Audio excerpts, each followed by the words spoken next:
What's up everyone, my name is Sara, Dietschy rhymes with Peachy. Welcome to another video. Today we are talking about cameras, a little bit of camera news, a little bit of video test footage from two cameras that I've been shooting with a little bit, and I'm very excited to share with you that guess what, the That Creative Life podcast is back. If you're into my podcast, I interview anyone from YouTubers, CEOs, artists, anyone in between, so that link is in the description below if you want to check it out. The first guest was Matt Diavella. The one that was just released is with Andrew Huang. So we have a lot of great people coming up, and I'm so excited that you're enjoying and listening to the podcast. Okay, so the first camera I want to talk about, and I'm going to be breaking down a lot of different cameras, but two camera companies that, hey, guess what? You should be paying attention to if you're interested in stepping up your video game from maybe an older camera. So the first up, yes, I bet you guys have been wondering when I'm gonna make a video about this, is the Blackmagic Pocket Cinema Camera 6K. Oh, yes. Oh. Dave. Sorry. You can't use any of that. Yeah, I know. Next generation handheld 6K digital film camera with Super 35 HDR sensor, dual native ISO. I literally just messed up my nails. This is why you get gel nails for my girl who watch my videos. Oh, this is a thick boy. That is a very thick boy. Thick boy.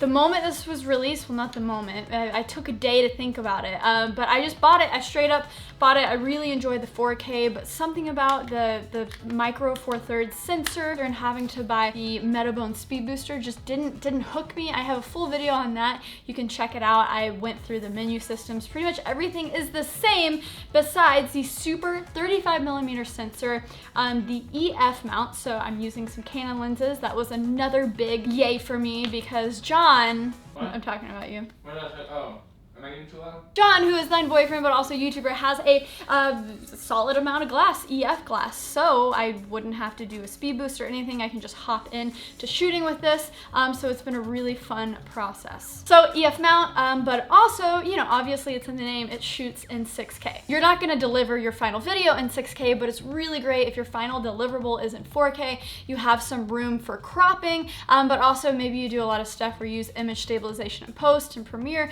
and Resolve, and so a lot of times those programs will crop in on the image for the IS, and then after you do that, hey, your final image will still be in 4K. I've been shooting with this guy, and selfishly, I just want to show you some of the video I shot from it, and then I'll let you know why you should be paying attention to Blackmagic.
Is this ProRes HQ? Yeah, I can tell. Wow. Is this ProRes 422? Big difference. Big difference, babe. I Okay. can totally see it. Is this ProRes Lite? Is it? Wow. It's way brighter, right? It's lighter. I mean, that looked pretty clean, right? Very nice. It was honestly so fun to play around with it. It's just so sharp. It has that cinema look. I have a little bit more footage from Germany that you can enjoy, but the reason why Blackmagic has become so interesting as a camera company, obviously they've been into broadcast. They're not like the new kid on the block with cameras, obviously, but they're not afraid to say, hey, here's this entry-level cinema camera that's $1,300, that's $2,500, and we don't care that some of the features in this maybe outdo our higher line cinema cameras that are $5,000, like the Ursa Mini Pro. I mean, you can do 1080 at 120 frames per second. You have that 6K Blackmagic RAW. There's so many cool features in this tiny, tiny camera, which, I mean, it's not tiny compared to, you know, a Sony a7S II, but in terms of a cinema camera, wow, we're getting features for an affordable price, and Blackmagic isn't afraid to say, hey, we'll update those higher range cameras with maybe a firmware update, or knowing them, they're just gonna release a new higher end Ursa Mini Pro just around the corner. So you get bang for your buck. And the second point I will make is I used to be a Blackmagic Pocket cinema camera version 1 user, and I had a lot of early YouTube videos on this camera, and I will say it was a pain in the butt to shoot with. It's funny seeing reviews on the 6K, on the 4K, and people being frustrated by, oh, maybe they're shooting Blackmagic RAW and it stopped recording, or yada, yada, yada. Guys, this camera used to be the worst. When you shot RAW, it was basically DNG RAW stills, and it was a pain in the butt. You had to stitch it in Resolve, export it to, you know, Premiere, and it just wasn't the best process, and yet I pushed through. That's honestly why I sold them eventually, because it just got to be so much of a pain for what I was doing. But I will say, the videos I shot with that, some YouTube videos, but mostly my Creative Spaces TV docuseries, still to this day, that series is 3 years old, and it's the stuff that has stood the test of time. Still today, it looks great, and that goes back to the cinematic image, the dynamic range. I was shooting in ProRes and RAW, so when you think about upping your video image, I definitely think shooting ProRes, shooting now Blackmagic RAW. I mean, those images looked great. And I'm excited to say that this was more than just a YouTube purchase to show off to you guys. This is something I'm going to be using in some client stuff, some documentary stuff for this channel coming up, and I'm so excited to test it out. Now, we got all the Blackmagic talk out of the way. I'm glad that I could show you some initial footage, but who is this second camera company I want to talk about, and who you should be watching for, or watching out for? I don't know what I'm going to title this video. Probably, you know, you thought that it kind of had like a negative tone to it, but no, these are the camera companies that you should be watching. Okay. I honestly can't believe I'm saying this. This is coming from the left field as someone who started on Canon, then went to Sony. I've had the Panasonic GH5s for a very long time. I love those cameras, and Blackmagic. I have never paid attention to Nikon. Did I just say Nikon? Listen, in the beginning times when it was the 5D Mark II and the 5D Mark III and the Canon 6D, everyone was paying attention to Canon and then Sony in the video sphere, and Nikon was just the camera that photographers held onto, that beautiful F-mount glass. I knew a lot of wedding photographers that swore by Nikon, the punchy contrast, the fantastic glass. Listen, Nikon has been a really iconic stills camera company, but when it comes to video, well, they've been left in the dust until now. They actually sent me the Nikon Z6. This is the Z6. It's their first foray into mirrorless cameras. Foray, is that the right word?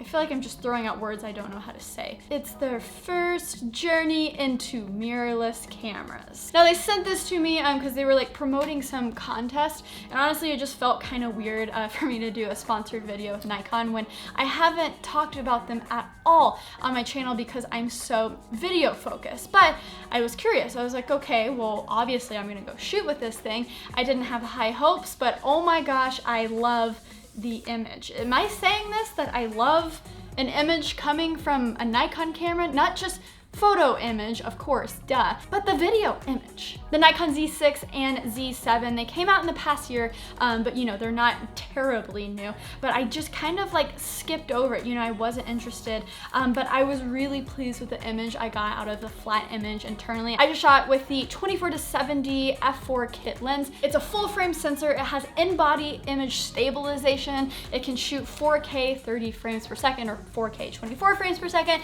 It can shoot 1080 120 frames per second. Now that goes down to the APS-C size sensor, but just the image, it's beautiful. There are a few annoying things that are kind of a given with cameras that are more video driven, maybe the Sony a7 III, which I'm shooting right now, the Blackmagic, you know, just a lot of cameras are able to do certain video functions, like punch in focus while you're shooting. You can punch in for focus before you hit the record button, but not during, and that's something that I do a lot of times to check focus while I'm shooting. And there are just a few little quirks like that that were somewhat annoying when capturing video that I'm used to, but the image was sharp, the low light was good, and again, this was just with the kit lens. I can only imagine once you start getting some really quality glass on it. When I started viewing people's videos that were shot with this guy, and it was a Nikon mirrorless camera that starts at $1,800 for the body, and I think, yeah, $2,400 for the kit lens and the body itself, I was kind of just like, okay,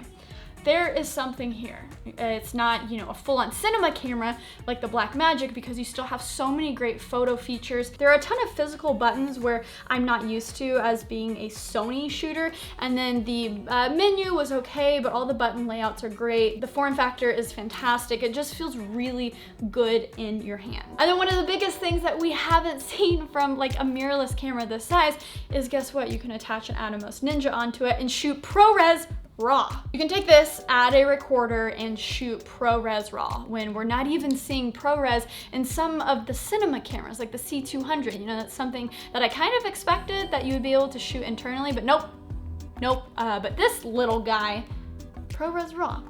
Crazy. And then you can also output 4K at 10-bit via HDMI. So this is one of those cameras below $2,000 that kind of checks a lot of boxes in the video realm that, you know, I wouldn't maybe recommend someone who has a clean slate, wants to get in video, to purchase this, just because I think Sony has been in the mirrorless game for a minute. It has a lot of nice glass already, and all of the features are there. But this makes me very excited for the future iterations of Nikon, because they're not holding out features to protect a cinema line. Nikon doesn't have a cinema line, so that's why I'm saying, hey, Nikon is a second company that you should really be paying attention to, because it's not like Canon where they're like, oh, okay, we get it. We have to do mirrorless. We're gonna release the EOS R, and yes, I get it. All of you people saying, oh, the bitrate is so good, the image looks so good.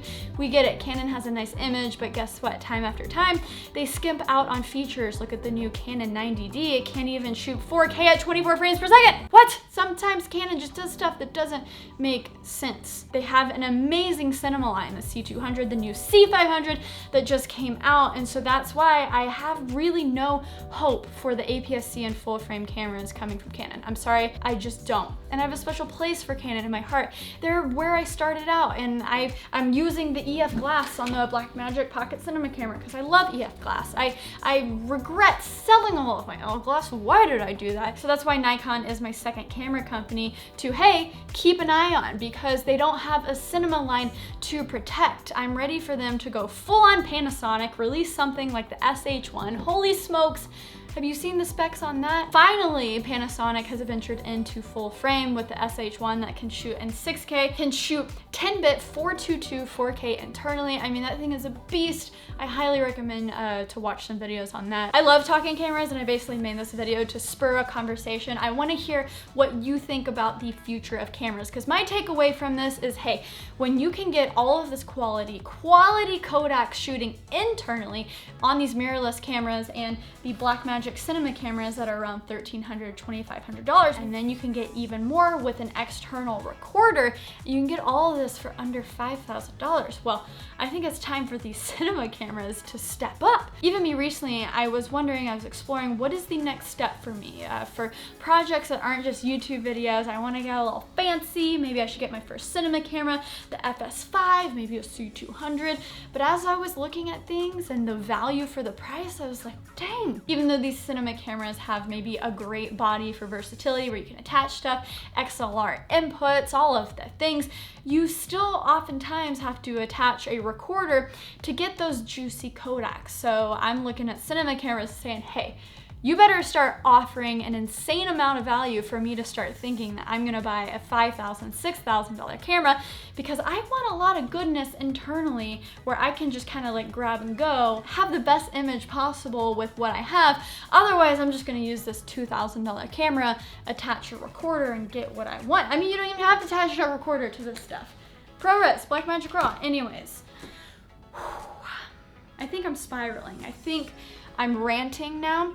But please leave me a comment. I'm very excited because, as I said, I want to step up my rigs. I think I just got my final package, so I'm gonna shoot another video that's basically building my cinema setup. So a brand new setup for Sara Peachy. I've been on the Sony a7S II and the Sony a7 III flow for a while, and of course I love all of the E-mount glass and Sony cameras, but I'm like, what's that next step? Maybe just a little bit above.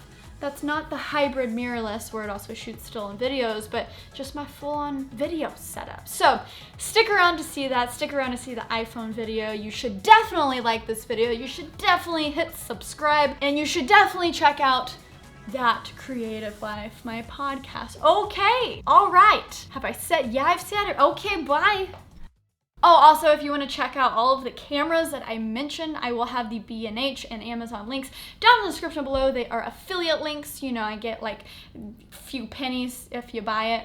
But yeah, check that out as well. Okay. All right, bye.